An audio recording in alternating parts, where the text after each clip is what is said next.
Tēnā koutou kei ngā whitiki o te ki, nau mai hoki mai kia Tapatahi. Te hōtaka motuhake a whakaata Māori e pāna ki te huakito o te mate karauna. Whakatau mai ki tēnei pai kōrero, ki konei anō tātou wete ai, matapaki ai ngā take nui o te wā. Welcome to Tapatahi and thanks for joining us. Coming up on today's program, the National Alert Level 4 response to COVID-19 will end in 6 days at 11:59 p.m. on Monday. Lockdown will continue for a further 5 days beyond when it was originally expected to end. After that, however, the country will enter Level 3 for at least 2 weeks. We tell you what it means for you, iwi and businesses. And the Greening whānau pay a special Anzac Day tribute. The moon, you knew just what I was there for. You heard me saying a prayer for someone I really could care for. But first, here's what you need to know in 30 seconds. Ko te rā rua te kaumā whitu tēnei I roto I te rāhui. It's day 27 in lockdown. The country will move to Alert Level 3 in just under a week. The basic principle of Level 3 is to restrict contact with others, requiring people to remain at home in their bubble as much as possible. Let's take a look at the numbers. There are 9 new cases and no new deaths. 7 of the cases are confirmed and 2 are probable. 2 are confirmed as Māori, which takes the total number of Māori cases to 123. There are 66 Pacifica. 62 people have recovered, which takes the total to 974. The total number of cases is 1,440. 14 people are in hospital, including 3 in ICU, and 2 are in a critical condition. So what does Level 3 mean for you? Some people can return to work and businesses can reopen if safe. People must work from home if they can, but where that's not possible, businesses may reopen if they comply with health and safety requirements for physical distancing and contactless engagement with customers. Distancing rules apply, but for some businesses, 1 metre distancing is considered adequate. Businesses accessed by the public, such as retail, hardware stores and restaurants, can open, but only for online or phone purchases and contactless delivery or click and collect. Builders and tradespeople can attend to homes to carry out work under these rules. Maintaining existing household bubbles is requested, but some expansion is permissible. For example, if you need a caregiver or if your children are in shed care, or if a de facto partner is caring for others, or you're a single person who wants the company of a sibling, you can extend your bubble. You'll be able to swim, surf and fish from the shore. However, boating and jet skiing remain off limits. Gyms will also remain closed. Early childhood centres and schools will be available up to Year 10 only, but attendance is purely voluntary. Those who need to attend school can start on 29 April, with a teacher-only day on 28 April to prepare. Tertiary education will mostly be through distance learning. Public playgrounds remain closed.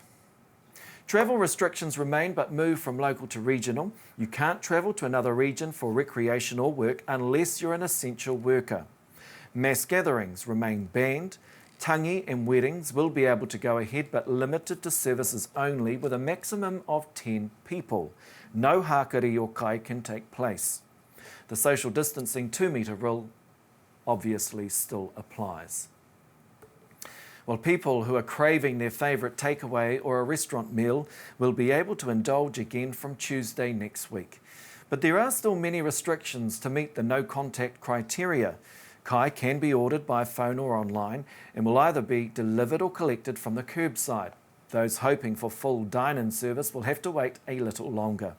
With me to discuss what it all means for people tired of their own cooking, I'm joined by Monique Fiso, the chef and owner at Kai Restaurant in Wellington, and Chief Executive of the New Zealand Restaurant Association, Marissa Bidwa. Tēnā kōrua. Morena. Morena. Monique, let's begin with you. What does Level 3 mean for you and your business? Does anything change? Level 3 for us means that we remain unable to open. So we'll be continuing to do what we can to prepare for Level 2 from our respective bubbles. So no option of delivery or click and collect for you? During level 4, we looked at different scenarios, and one of those scenarios did involve potentially doing delivery or click and collect. And after the decision was made yesterday for level 3 to go for just 2 weeks, we re-looked at our scenarios and decided it probably wasn't the best solution for us, mainly because haere is not just about the food. It's also a big part of our success is due to the experience and the service that we provide. And we decided it was better to invest our time into investing in, working on our current offering and refining that, and working on things that we hadn't had time to do when, pre-lockdown, rather than invest our time into something that may only last 2 weeks. So that potentially means another 2 to 3 weeks in lockdown for your business. And I understand you closed the doors of your restaurant the weekend before lockdown. This must be taking a huge financial toll on your restaurant, on your business. Definitely. We now have reached 1 month of not being able to trade. So it has taken, a huge toll on us financially. But we're really positive about, New Zealand is in a great position. And, we've used the time to reflect on what we have been doing since we've opened, and used it to work on things and do some staff training that we hadn't had time to do. So you can look at it one way of, this is hard, looking at that side, but we can use the time to, wisely to prepare for the next phase of level 2, level 1, and also the years to come, because it's not going to, be over immediately. Marissa, what does this mean for other restaurants? How important is it for the country to move to level 3 to enable other businesses, other restaurants, other takeaway facilities, outlets to be able to open? Yeah, for many of our members, and in fact, around about 32% have said that level 3 is going to be a lifeline for them. So for those businesses that can open, or who have a takeaway sort of part of their business established prior to the lockdown, those are the businesses that are really in the best position to sort of make the most of level 3. And we have had a lot of innovation going on within the membership as well. There are some, fine dining establishments that have also said, well, hang on a minute, let's have a look. Let's see, is this going to work for us? And some have been able to adapt, but it really doesn't work for everyone. And I think that's the main thing. Where people have been able to adapt, they have. But as Monique said, for many businesses, it's just not quite right for them, especially for the 2-week period. So what are some of the things that those restaurants that will be looking to reopen from Tuesday next week be having to do right now? Basically, it's really having to look at your business in a whole different way. We're going to be operating in a contactless environment, and it involves a lot of physical distancing as well. So you're going to need to think about, as a business owner, how you are planning your shifts for those businesses. You're going to have to think about also how you're going to manage the distance required, say, for curbside pickup as well. There's a lot of planning that needs to go into it, and we're working with MB on creating a nice sort of easy to follow guideline for our industry, so they can pick up and say, right, what exactly does this mean for my business, and what do I need to do to make sure that I'm complying and keeping my staff and my customers safe? We know that the industry has been severely impacted by COVID-19. Can you talk to us about some of the feedback and numbers that you're hearing about to try and quantify that impact for us? Yeah, sure. Well, I mean, basically for the last 4 weeks, 100% of our members have had zero revenue coming into their business. And while we are an optimistic and a resilient bunch within hospitality, it has been challenging, and many of our businesses, and in fact, over 20% now, are going to be permanently closed due to COVID-19, which is a loss for the industry. It does mean a number of jobs as well. But for those businesses that are able to pull through, we would really like to see more government support in the way of supporting small business with their overheads especially. That's really what the industry is crying out for and what many of our members are asking for at this time. The wage subsidy was great and it's worked well, but we need more for our small businesses. Can I just check? I just want to make sure that I heard it right. You said that 20% of the industry is likely to remain closed. So that's 1 in 5 restaurants are likely to remain closed as a result of COVID-19. That's correct. Wow, that is significant. Absolutely. Monique, and segueing back to you, because I take on board your optimism that you share and have in terms of what the future may look like for Hiakai, for your award-winning restaurant in Wellington. I'm also interested to understand the work that you now have to think about and do to prepare the restaurant for level 2. Yeah, like Marissa said, during this time we've looked at what the different levels look like and how we're going to have to change the way we operate when we do reopen, because there's still going to be social distancing that we need to implement into the restaurant. And what is that going to look like for our seating? So, traditionally we've had people come in and they'll come in at 5:30, 6 o'clock, 7 o'clock, and they're all sitting pretty close together. So now we're shifting our model so that it's more staggered and people have more space, which means that there's going to be, maybe a spare table or a booth between each party that's sitting down, and then we're going to have to do it in 2 seatings as opposed to the way we've traditionally done it, which is interesting for us, and we've had to figure out how we're going to make that work. But we've also used that as how do we make this part of the dining experience and embrace it and make it just a new part of what we do, a new way of thinking and doing things in the industry. So it's definitely changing a lot of things, and it's made us have to review how we're going to do our menus. If we're going to do 2 seatings, we're going to have to change the length of the menu. We're going to have to change how we interact. We've had a lot of sharing courses in the past. Are we going to be able to do sharing courses? Maybe we're not going to be able to do sharing courses, and we're going to have to redesign our concept. So that's a lot of things that we've been working on from home and discussing and debating and planning for. Is that, Hiakai as the dining experience will change, but it's just going to be part of innovation and the evolution of the restaurant industry. That strikes me as a real challenge for you, because as you say, it's not just about the food. It's very important, of course, the kai that is served and that is provided, but there's so much about the experience that we enjoy, and which is why we go to a restaurant, right? Absolutely. So, there's just a lot of things that we've had to take into consideration. Previously we would sit down with diners and have lengthy conversations with them. So, we've had to look at that and say, well, how are we going to change that process in level 2 and level 1 and moving forward?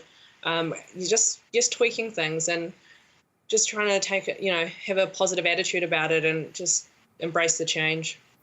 Thank you, Monique Fiso, for joining us today. I look forward to when you reopen your doors. I'm sure there'll be plenty of people like me lining up, queuing up to visit your establishment again. Marissa Bidwa, thank you also for joining us this morning. We really appreciate your time.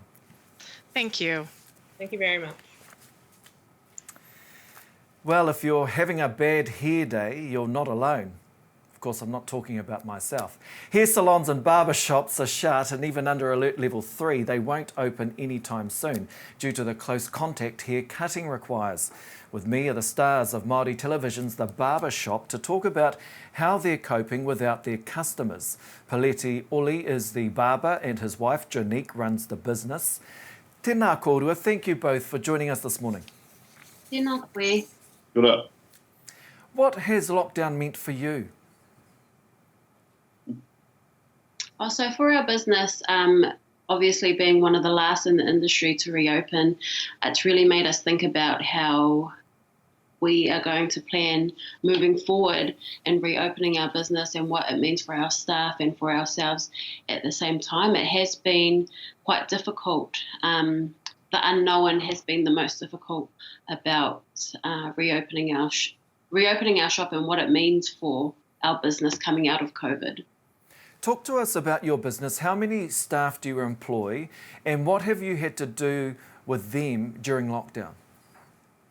So we've got 5 barbers, and they're our contractors. So really, it's kind of been, we've never been through a situation like this. So we've had to sort of guide everyone about how we can go about getting assistance, what we can do to keep positive. So we have weekly catch-ups with our team and just check in on them and see how they're going at home, and try and plan together as a team for reopening, and keeping motivated, I think, has been a main thing. Were you able to access the government wage subsidy to help support your workers? Yes, we were able to access the wage subsidy, and we're so very grateful that it is available, especially for our staff in particular. Our shop is their only source of income, and some of them are fathers, some of them have families, and so we're very grateful for that. In terms of being business owners, it's not only wages that we have to cover, though. We've got overheads and all the other finances to think about, which has been a little bit stressful. Now, of course, we are moving to alert level 3, and while we're moving in the right direction, it still doesn't go far enough to enable you to be able to reopen your shop, right? Yes. So what are you doing now to prepare for the opportunity to reopen your shop? So we know that we're going to be very busy. We've already had lots of people already trying to book in, but we, obviously there is no date to reopen yet, official date. So we have just been keeping our customers and our clientele updated, keeping in contact with them, letting them know what our procedures are going to be moving forward, and we will be changing our health and safety plans as well coming out of COVID, just to make sure that everyone is still staying safe. Paleti, I'm interested to find out what you think of those that are cutting their hair themselves at the moment. Does the thought of that make you cringe? It's fun, but then it's it's a little bit it is cringe-worthy. I feel it's awkward when we're watching it, but I enjoy seeing people's reactions to these skills, because they're giving it a go and learning a new skill. But for myself, it took me a while to get good at barbering, so it won't happen over lockdown. So it just takes a bit of practice. But it's quite fun watching everyone enjoy themselves at their own suspense. So as a result of COVID-19, there could be a newfound appreciation of barbers. Yes, definitely. Most definitely, Now, of course, the effects are not just financial either. There's a real community of men, right, who visit the barber shop for more than just a haircut. That's where our calling as barbers takes on different roles. We almost become like their guidance counsellors, or their someone that they can trust, because we're so close to them when we're working. That level of trust is really earned. So being a barber, it's difficult for a lot of men to open up to their other male friends, but when they're in the barber shop, that trust is almost handed to you. So we get to talk about a lot of things, such as mental health, people's issues in their own personal lives, relationships. So during this lockdown, the relationships that we were able to create, I always make sure that I check in on them through social media and other platforms that we have access to just to keep an eye on our clients. Well, thank you for sharing that, because I think we all now have a much better appreciation, right, of what barbers do. You're not there just to simply, well, you and your shop, indeed, You're not just there to simply cut hair. I'm interested to understand from you both what the future looks like for you. Obviously, you're waiting patiently for the country to move to alert level 2, in which you're then able to open up the barber shop. How optimistic, though, are you of the future? I think for us, the only way to be is to be optimistic. We don't know what the future holds for our business, but I feel like being optimistic for us just gets us through each day. And we'll try our best to pull our business out of this. I'm not going to lie, it's taken a big hit, but we've got a lot of people to serve in our community through our shop. And like Paletti said, it's not just about getting a haircut. We also, it's a lot about mental health and just having a space for men, women, children to come in and feel safe and have someone to talk to. So that's not something that we will just give up on overnight. Well, thank you both for the amazing work that you do. Paletti and Janique, Oli, thank you again for joining us. Kia kaha, kia kōrua, and all the very best for the future. Thank you. Yeah. Iwi around the motu have stepped up to provide essential services for their people. From COVID-19 testing to kai and kindness, iwi and hapu have led all the way. Staying in touch with their members online with advice, tips and humour is also an important part of their mahi. With me now to discuss what will happen as we move to level 3 next week are Te Rūnanga-ā-Iwi Chairperson Mere Mangu and the Chair of Ngāti Kahungunu, Rūnanga-ā-Iwi, who I believe is speaking from a fishing trawler by phone. Tēnā kōrua. Kia ora, Shane. I was going to come to you first, Mere, but I'm really intrigued to find out what Ngāhiwi is doing out in the middle of the ocean. Ngāhiwi, what are you doing apart from fishing? Well, we're using our commercial trawler with a customary permit to bring in fish for our whānau. We've been locked down for 3 weeks. And so we've just hauled up probably a couple of hundred fish and just sorting them out on the deck. I'm ready to go home and be distributed to whānau tomorrow morning. Well, I have to say, it doesn't... We'll do another tow on the way back, and we should have a half a tonne or something. I have to say, Ngāhiwi, it doesn't get much better than that when the chair of the iwi is out fishing and collecting kai for the iwi. Yeah, well, with a name like this, I suppose, goes with territory. Yeah. No, it's exciting too. When the going gets tough, you just get going. Absolutely. Well, talking about the going gets tough, Mere Mangu, thank you for joining us. How are things into Tai Tokerau? We spoke a couple of weeks ago and, there was a lot happening on the ground. Tell us, how are things going now?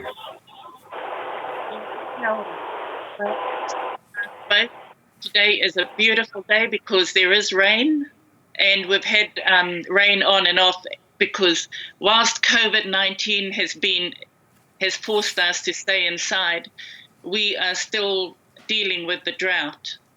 And the drought hasn't gone away during COVID-19's existence. But what we have since we last spoke is a lot of collaboration going on, a lot of much more understanding of our community, and a good dialogue now has been developed with all the other agencies and government departments, and it's just great. Well, that's really great to hear about the collaboration and also the relief of rain now falling into Tai Tokerau. One of the other issues that we spoke about when we last had you on the program was the testing station. There was some delay in that being set up.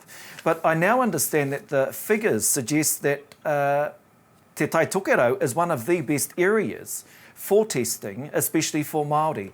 What do you put that down to? Well, I put that down to the collaboration. Well, first of all, that the Rūnanga, our chief executive, Te Rōpū Pō, having the foresight to actually to put the application in, to get it up and running. As soon as the lockdown was announced, it was actually ready to roll.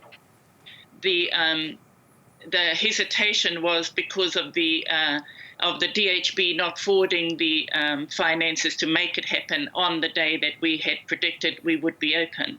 But since then, we have actually come to a much better understanding, and now we became the template to allow all the other CBECs to be up and running in Tai Tokerau. So that's really great.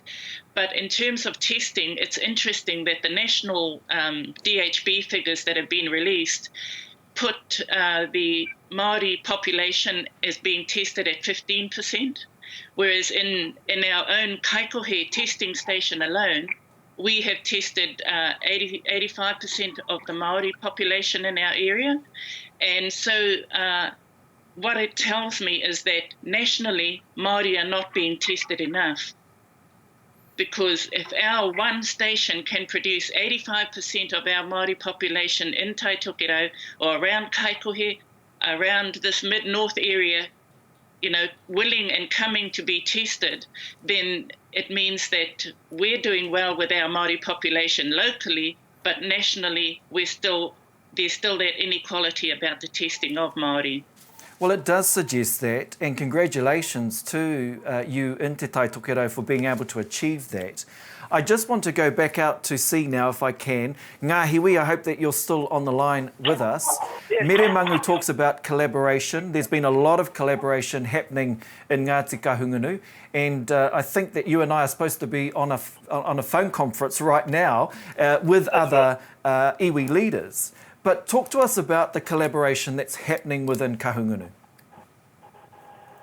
Well, I think there's always been the kōrero, but with this virus, it's been a pushed or accelerated kōrero, and we're all working together with iwi, hapu, whānau, as well as councils, as well as government agencies, as well as the private sector. For example, this morning, the private sector, we're sending to our whānau in Mangakino a truckload of produce from our private sector, the apples, onions, potatoes, pumpkins, and so on. And there's huge collaboration right throughout the rohe, and probably the same all around the country. When it comes to the sharing of resources, we're going to push that collaboration to the nth degree as well, and to ensure that Māori don't miss out in the distribution of resources, including testing, including vaccination, and including resources to help our hubs, our taiwhenua, our SGEs out in the communities throughout the rohe. Mere, if I can bring you back in now, the government has made its decision that we will move to alert level 3 on Tuesday next week. I'm interested to know if Te Tai Tokerau, if Ngāpuhi are ready to move to alert level 3. Well, whether it be alert level 3 or alert level 4, it's the same. It's the same for us in Tai Tokerau. What it has done is highlighted the resilience that our people have. We live the situation anyway, but more than that, it's not going to affect us in any way that's going to be headline grabbing or anything like that. But it probably gives us more time now to plan for that, because there are so many inequalities that we have to address, and the first one is the connectivity. Now, our children supposedly are watching TV and getting educated. Well, I can categorically sit here and say that's not happening in Tai Tokerau. We don't have the connectivity, and we don't have the wherewithal for our children to be able to sit in front of a TV and have all the necessary tools to carry on their education. So already we're behind the 8 ball. When we go forward, there's no catch-up for them yet in the education system, or even for the whānau in coping with those sort of things. So in terms of Tai Tokerau going into any other level, I think it's just the same for us, because one, we're also high unemployment. We don't have the big industries that other areas have, so that's just an ongoing thing. and I don't perceive us going back to level 4 once we go into level 3. I think another week would be just right. And I'm hoping that we as a collective of Tai Tokerau Iwi chairs will just come together and move forward after this week.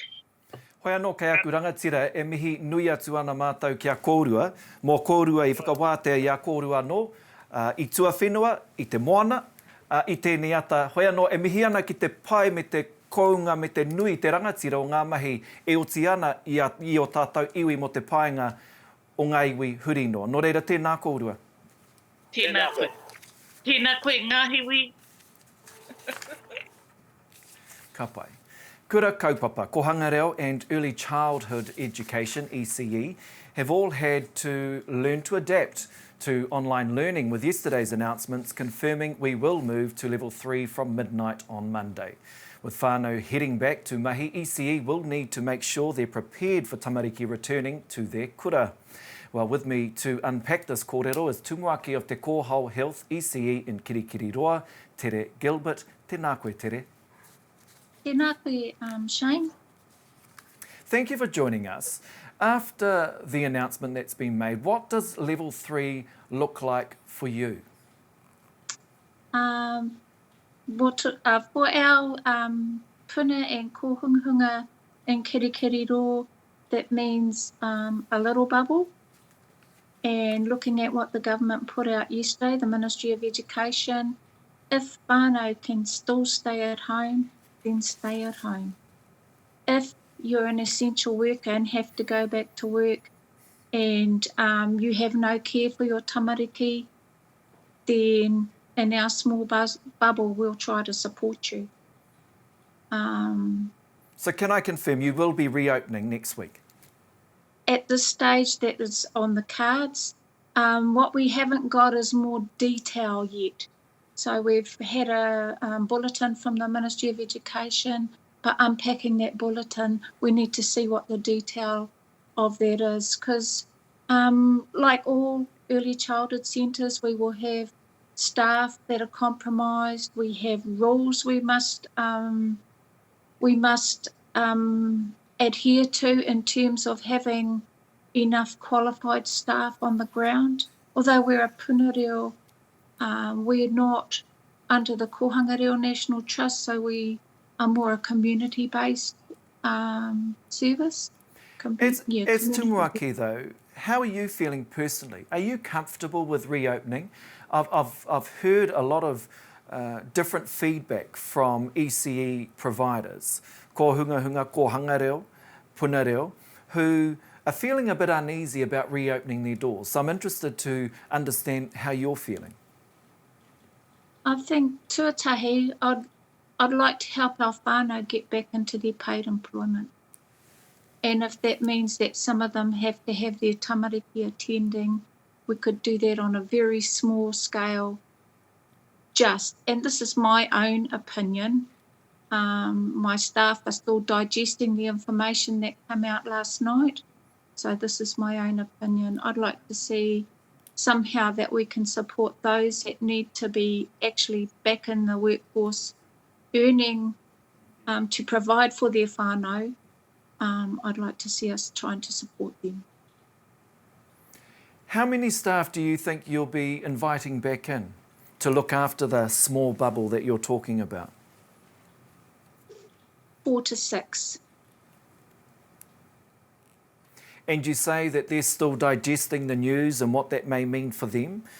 Yep. I suspect, and maybe not your kaumahi or hoa mahi, but there may be some other workers in ECE, in schools for that matter too, who are feeling a bit uneasy about going back into the classroom or back into the ECE provider centre.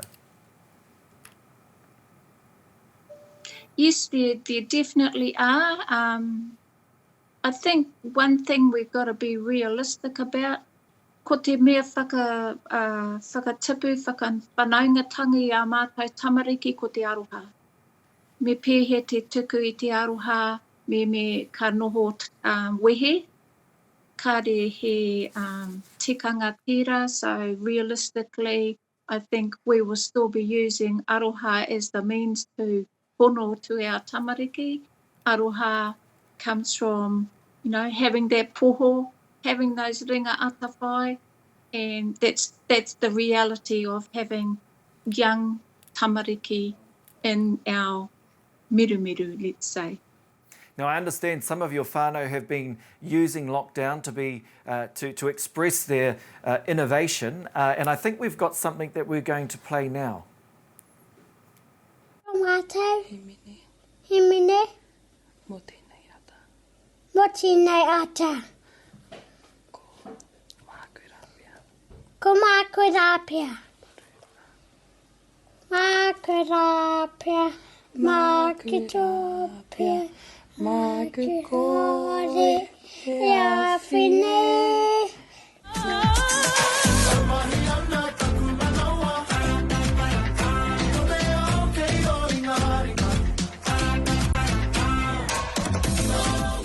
So while we know that there's been a number of challenges that whānau, that parents, mums and dads and tamariki have faced during COVID-19, there's also a sprinkle of joy and happiness that we're seeing coming through as well.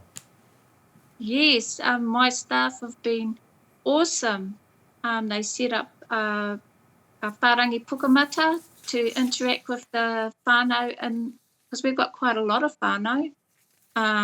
Probably about 60 to 80, and Zoom wā whāriki, Zoom wā karakia and itiata, posting up activities that whānau can do at home with their tamariki, and while they're at home on lockdown, they're making resources, they're filling in their time doing stuff for our whānau. Yeah. Tēnā koe tere, e mihi atu ana mātou ki a koe me tō whakawāte i a koe anō. Ka nui rā te mihi, thank you for joining us this morning, and thank you also for having the courage to reopen your doors next week to those whānau that you've spoken about this morning. Ngā mihi nui ki a koe. Kia ora. Well, to end today's show, we speak with a talented whānau from Ngāti Kahungunu. The Greening whānau are based in Kirikiriroa, where Dad, Roman Greening, is a kaiako at Taiwananga, and his daughter Kyla is studying music. Even before lockdown, they've been known to be a very musical whānau, and they wanted to come on today to share their aroha and pay a special Anzac Day tribute. Thank you again for joining us this morning. Tell me both, how has lockdown been for you? Yeah, morning everyone. Lockdown has been really good for us. It's pretty chill and relaxed. Life is kind of just nice and relaxed, get time to slow down. So it's been okay for us. So you've found quite a bit of time, Kyla, to rest and relax? Yep, rest and relax, eat a lot of food, try some music, try some recipes. Yeah, it's nice. What about for you, Roman? How has lockdown been for you? Oh, it's been really, really good. We're lucky to be at home, safe. We're thankful for those who are working out there and providing essential services. It's been really good. We're grateful for them. But I've had time to do a few renos around the house under legal requirements, and also to explore our neighbourhood. We've walked through almost every footpath that we could find. It's been really great. It's funny you say that, because I haven't spent as much time as I have in my own community. I think I know every house now as I do my daily hikoi and walks. And it sounds like it's the same for you too. Yes, it is. It's been awesome. So you've done a bit of renovation in the house. What are some of the other highlights that you've found? Well, we're able to sort out things, do our odd jobs that we can't, we haven't been able to do. And so this lockdown is sort of like a pit stop, I guess. Time just to spruce up a few things and to have kōrero, reminisce, and then set goals as well. We had a good talk about what we want to do in the future, and it's been really good time for that. What about you, Kyla? What have you missed the most? Missed the most? Maybe just going to the beach or something. Going and seeing my cousins or family. Yeah, I've been living in Auckland, but I moved back to stay with the whānau for lockdown. So, yeah, not too much. They're pretty good roommates. So there's lots of food here, so we're pretty blessed, not missing too much. That's great to hear. Roman, you said before you've been able to work out or reset some of your goals. Can you share some of those with us? All right. Well, I like to play music, and I've actually learned to spend time learning a difficult riff, and it took a while. I haven't done that for a while, and so just to upskill in my bass playing, as well as that, just to set goals for our family in future times and what we can do, especially at this exceptional time during the COVID-19, and then how life would be after that. So it's been really great for us to spend time talking about that. So tell us about the waiata that you're going to sing for us today. So we'll be singing Blue Moon, and we decided to pick this one because older tune, and it's a kind of upbeat one, and we wanted to dedicate it to my nannies and also our nannies and papas that fought in the Māori battalion, because it's Anzac coming up. And yeah, it's a song we like to play. What a fantastic sentiment, because of course Anzac Day is going to be very different for everyone this year. Do you have any thoughts about that? Oh yes, well my papa, Henare Tuwira Greening, he was in the war, in the Māori battalion. My wife's papa, Ricky Smith, he was also in there, and also all the uncles, Cleo Smith and Stan Smith. And so we find it as a special day, especially with whānau being part of that campaign to help us to be who we are today, and we enjoy their efforts back then, and we're grateful for them. Well, thank you for paying this tribute to those that fought in the Māori battalion, and to all those whānau that of course will be taking time to reflect and commemorate Anzac Day this Saturday. Let me hand the time over to you both now, and yeah, the stage is all yours. Oh, thank you. All right. Cool.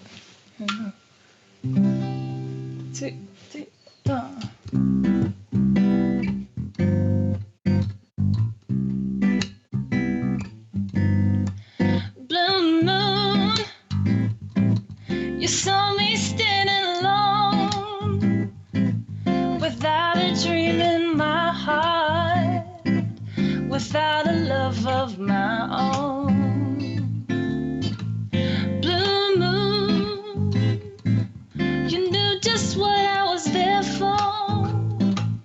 You heard me saying a prayer for someone I really could care for. And then they suddenly appeared before me, the only one moms could ever hold. I heard somebody whisper, please adore me. And when I looked, the moon had turned to gold.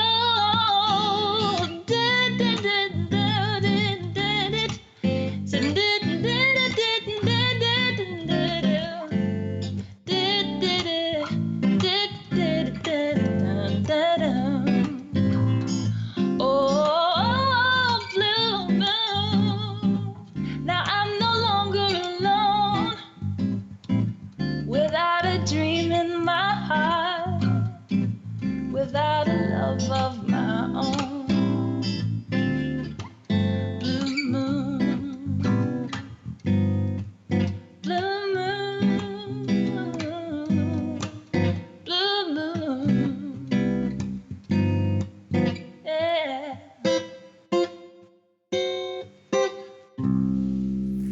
Kyla and Roman, thank you for a special, wonderful Anzac Day tribute. Thank you again for joining us this morning. We really do appreciate it. Take care and stay safe. Yeah, stay safe, ngā mihi. Ka rawe. Now don't forget whānau, we've launched a competition where you could win $1,000. All you need to do is create a 5-minute video that shows the motu what you're doing during lockdown, and of course it must be fun. We'll announce the winner on Monday next week, the end of lockdown, before of course we move to level 3. Nō reira, kia kahara koutou. All you need to do is like our Facebook page and DM your video through. And thank you. Thank you to our guests for joining us today. Coming up tomorrow, we look at what some of our favourite kai outlets are doing to prepare for level 3. Koe nā tapatahi mo tēnei rā kia piki te ora te kaha me te māramatanga kia koutou katoa. Hei kona mo tēnei wā.